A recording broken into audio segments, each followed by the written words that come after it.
Nobody's doing it. Nobody's doing breathing. Nobody's doing sounds. Sounds are simply happening. Hearing sounds are happening. The illusion is that you're hearing them. That there's someone here, sitting here on a seat, and that someone, that individual, is hearing sounds happening. All of it is simply being, aliveness. Aliveness is a happening. And in that aliveness arises the idea that there is someone. The idea, I am a person, arises. That's absolutely perfect. It's fine. It's the game. It's not right or wrong. It's what happens. And when the individual arises, ownership happens. The idea, this is happening to me. I am the one that's breathing. I am the one that's hearing the sounds. I am the individual. I am the separate individual to whom life is happening. And in order to make me feel more comfortable, I need to control that life. I need to find pleasure and avoid pain. That's the game. It's perfect. It's absolutely fine. It's aliveness happening. It's being. It's being a pretend person. It's oneness being two, pretending to be two. It's the game. But in that separation there's a sense of loss. There's a sense of something that isn't whole. Often in being a person that isn't noticed, there's hundreds and thousands and millions of people walking around the world not necessarily feeling as though there's anything missing all the time. Many of them are enjoying themselves, many of them aren't. But underneath all of that, there's a disquiet, a sense of something missing, a hole, like there's a hole. And in order to fill that hole, people do all sorts of things, like try to become rich, or be good in relationships, or become Christians or Buddhists, or become balanced people. Like therapy is about becoming a very balanced sort of person who's totally accepting of everything and has worked through their emotional blocks and all that stuff. It's all a part of filling some sense of loss, some feeling, some sense that there's something that isn't quite whole, some secret is there but can't be seen. And so we fill ourselves with these things, and one of the things we do with this whole is to try and fill it with something called enlightenment. People hear about something called enlightenment or liberation, and they hear about somebody who teaches enlightenment, so they feel this is another way maybe this is the way that I can feel whole, because this sounds like the ultimate whole-filling activity. And so go to teachers, and all through our lives we've always believed as individuals that that effort brings results. So we live in a world of personal endeavour, and we live in a world of anticipation. It's always going to be better tomorrow. And we go to people, teachers, and most apparent teachers and so-called masters teach us as individuals that in order for for wholeness to arrive, or enlightenment to arrive, we need to become something, like become very still, or drop the ego, or whatever. It doesn't matter what it is. It's usually quite a long list of things. Meditate, all those things. And again, what's happening is that somewhere the sense of the person is being reinforced all the time. Always it's about me. Everything is about me. I have to become rich. I have to be good at my job. I have to be a good lover. I have to become enlightened. In a sense, right from the first moment of separation, that first I thought, which arises at a very young age, then from that moment onwards, seeking begins. From the moment of separation from the whole, there is a seeker. There is no one that doesn't seek all the time that there's a person. So seeking happens. And also at that moment, the I thought arises, the dreamer is created and built up through life. We become the dreamer in the dream called I am a person in the world. There is a world out there and I'm a person in it who has to negotiate with the world. So the function of that apparent person is to dream, only to dream. It's the dreamer. And we dream that we can become enlightened too. If I go to this master or that master, I can become an enlightened person. It's another part of the dream. Awakening is the realization that there is no one. Awakening is awakening from the dream that there is someone. When the dream, the idea of there being someone drops away, when the seeker is no more, that which is sought becomes apparent. It doesn't come down from anywhere, it's all there is. What we seek is all there is. Everything. What we seek is what is everything. What we seek is aliveness, what I call radical aliveness, which is aliveness without there being anybody in it that's alive. It's just aliveness. It's like you're sitting on a seat, breathing is happening, sitting on a seat is happening, hearing this voice is happening, hearing sounds is happening. This is aliveness, this is being. It never came and it never went away. There's always been aliveness. And you could get up and run out of this room as quickly as you could to get away from aliveness, and it would still be aliveness. You could resist everything, and people do resist what's being suggested here. And resisting aliveness is also aliveness. Avoiding aliveness, avoiding being this, is also being this. There's nothing which is not oneness, which is not aliveness.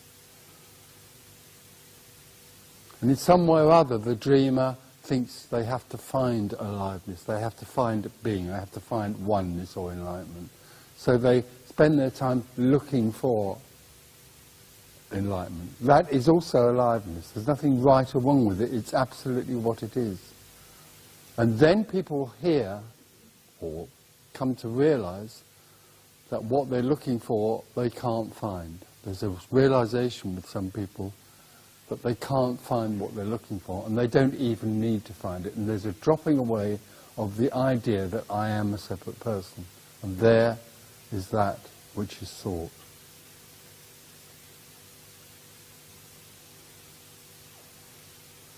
And that which is sought is being what is. This. But breathing, sitting on a chair, being what is, aliveness, being this. Absolutely simple and very, very ordinary. It's not about big events and becoming a great this or the other. It's simply about the absolute ordinariness of sitting on a chair.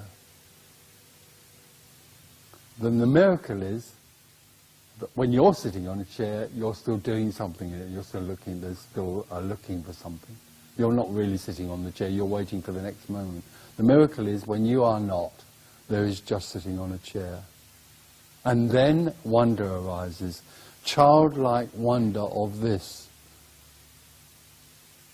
This is what we long for, the childlike wonder of this. The perfect lover. We meet the perfect lover who never left us. Never left us and never will leave us. The constant lover, pure, timeless being. And then the game, what happens, instead of being a search for something, becomes a celebration. Awakening is simply the celebration of aliveness. So we can talk together about this. We can never describe liberation. We can never describe the wonder of this. But we can talk together, and the words point to something that's beyond the words.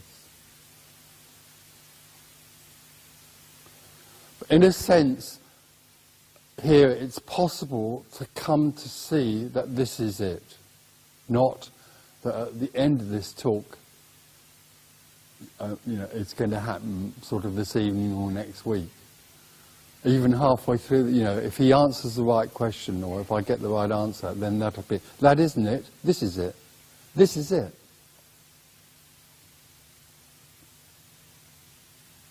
It never was not it. So already you've got it. You can all go now. I'll go up the pub and have a beer. Already this is it. You don't need anyone to teach you. You don't need a teacher. How can I teach you to breathe or sit on a chair? Why would anybody have the arrogance to teach you to be when there is only being? It's utterly simple, directly this.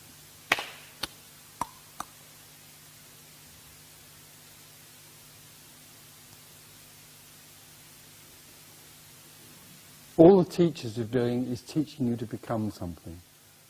All teaching is about becoming something, becoming still, becoming whatever. And always you're going to become it. You never are it, but you're going to become it. If you try a bit harder, you'll get there. That's crap. It's just crap. You are there, you are this. This is it.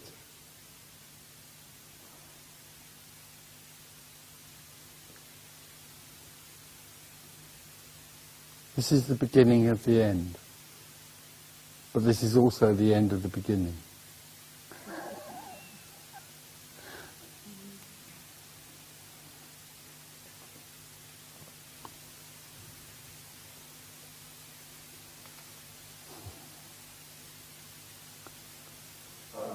Hope is one of the most powerful ways to avoid awakening. Hope, seeking. Seeking is the most effective way to not awaken. And longing. Longing. Well, longing in a sense is something that's very alive. It's something in the body that's felt. And the trouble with longing, or the trouble with the mind, is that the mind turns longing into a search from a subject to for an object. But if you just, well, you can't stay with longing. But if there's just the staying with longing, it's just very alive. It's like anything else. Like it's a feeling in the body, longing. It's good. It's not good. It's longing.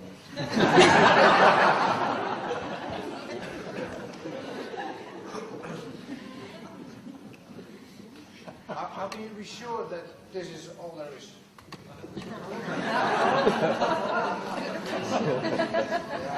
How can you be sure that I can't be sure that this is all there is. This is all there is. There is no one that can be sure, but there's no one here. I am all that is, and this is all that is. I don't know that. No, of course you don't. You don't know it because you are a person trying to find out that this is all there is. Yeah. You won't know it. You won't know it until there's no one looking. Then it will be known. So then all I can say is that I don't know anything. No, you don't know. I don't know anything. That sounds all right, but I have a feeling you think you do. I think I do, but no one believes me.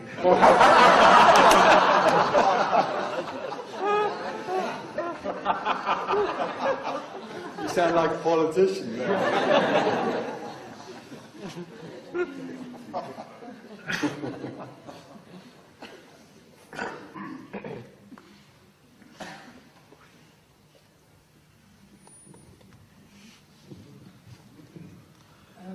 In this oneness, in this timeless being,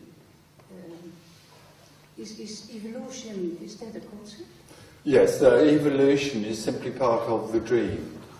The idea of karma, good and evil, evolution, change, anything like that is just a dream. It's not. It's not. It's both real and unreal. It has no significance at all.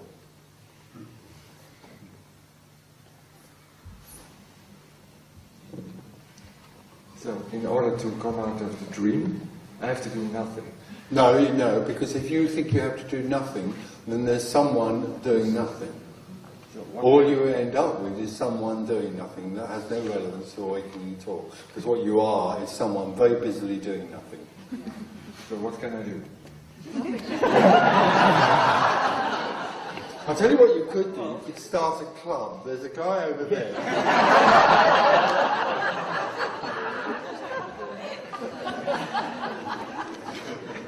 You could call it the I'm fucking pissed off club.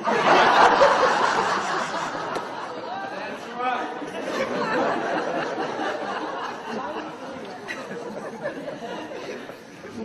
Just let loose. No, who is going to hang loose? Who's going to relax and not do it? People say, oh, so I'll just go on living my life. No, you bloody well won't. You've never lived your life. Living your life will go on happening, but it won't be you doing it. So I'm lost. Well, you could, yes. As long as that's not doing something, yes. Of course you're lost because you've lost paradise, or believe you have. Let me tell you, this is it.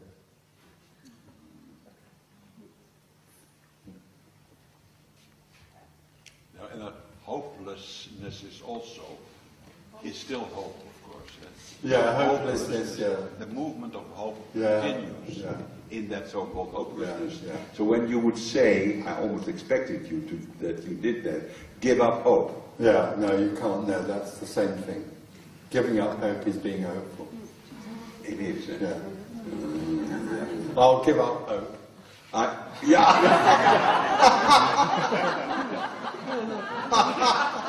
Can you hear me, Carl?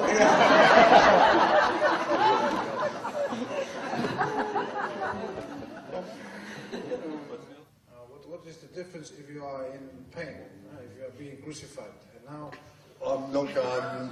Crucifixion isn't in anymore now. It's too old-fashioned. The difference is very simple. Pain arises.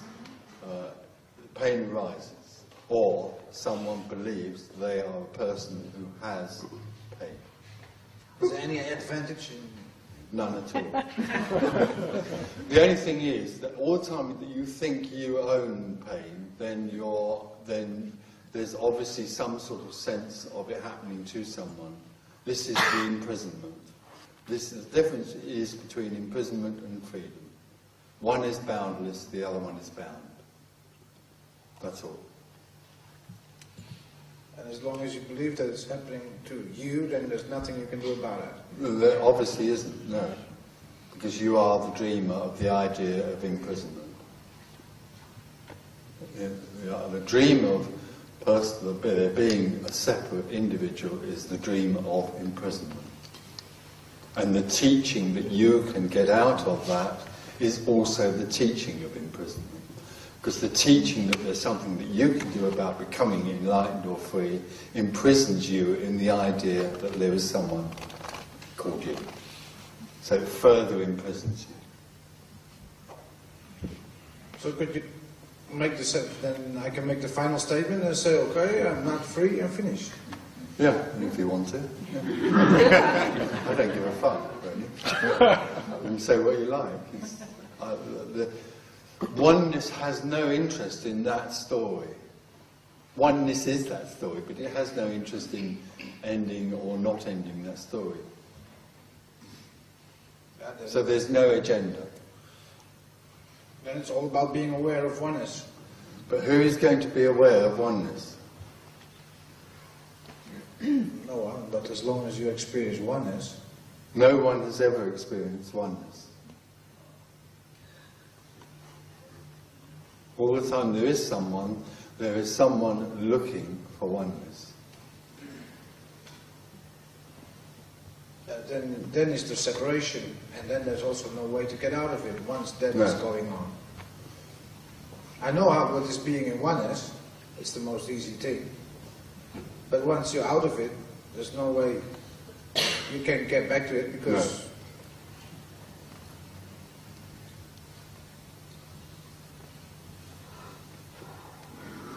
It just happens. I mean, the other thing is, there's no hurry, because at death there is only oneness, so I wouldn't worry about it too much. You've only got a few more years to live. Don't come, spend your money on a new car, and enjoy that, and then when you die, there'll only be oneness. The only problem is you can't do anything about looking for oneness. All the time there's a longing for it. Your head's in the tiger's mouth now, so you're going to go on looking. Yeah, that's the problem, huh?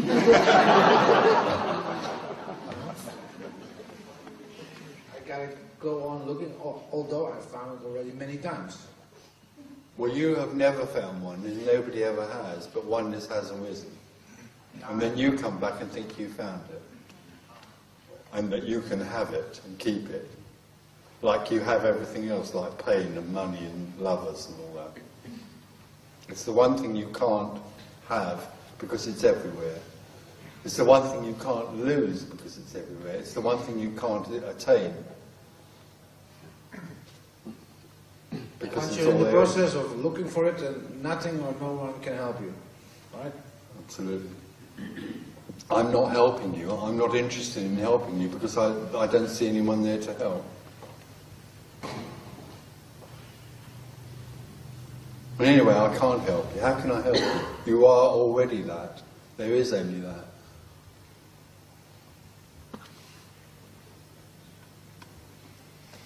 So then I keep depending on people who are all the time oneness to go back to oneness. That's in fact the only thing. Yeah.